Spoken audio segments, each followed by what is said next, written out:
Agartala rail station থেকে ধারাবাহিকভাবে আটক করা হচ্ছে বাংলাদেশি। রাজ্যের মাটিকে ব্যবহার করে বহিরাজ্যে পাড়ি দিতে গিয়ে প্রায় প্রতিদিনই রেল পুলিশের হাতে ধরা পড়ছে একাংশ অনুপ্রবেশকারী।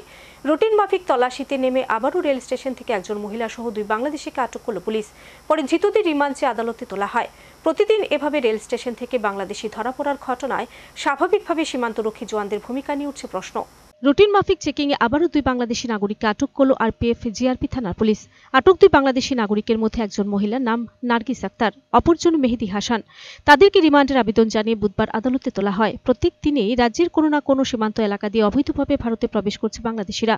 সীমান্ত সুরক্ষা বাহিনীর নজরদারি সঠিকভাবে না থাকার কারণে রাজ্যে অনুপ্রবেশ করতে পারছে বাংলাদেশিরা।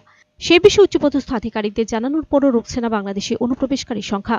মঙ্গলবার বিকেলে বাধারঘাট রেল স্টেশনে রুটিন মাফিক চেকিং করার সময় 1 নম্বর প্ল্যাটফর্মে 2 জন বাংলাদেশিকে দেখে সন্দেহ হয় পুলিশের।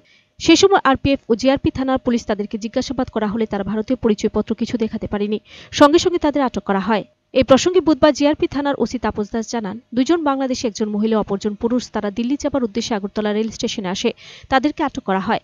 বুধবার তাদেরকে রিমান্ডের আবেদন জানিয়ে আদালতে তোলা হয়। পাশাপাশি তিনি আরও বলেন, প্রত্যেকদিন বাংলাদেশিরা রাজ্যে অনুপ্রবেশ করছে। সে বিষয়ে বিএসএফ এর উচ্চপদস্থ আধিকারিকদের জানানো হয়েছে বলেও জানান তিনি।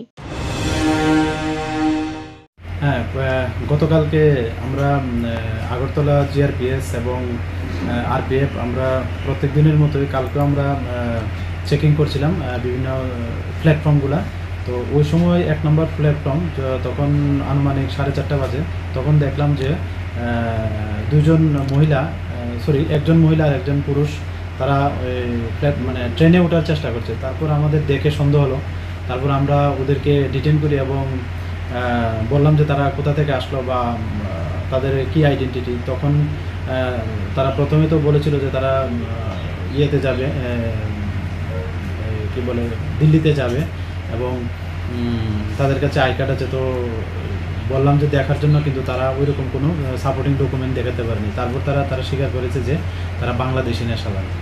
তো এই পারপাসে আমরা আমাদের জিআরপি থানাতে একটা মামলা নিয়েছি, আইপিপি অ্যাক্ট, আইপিসি এবং ফরেনার অ্যাক্টে। তো আজকে তাদের মহামান্য আদালতে প্রেরণ করা হবে। Bureau report, search India.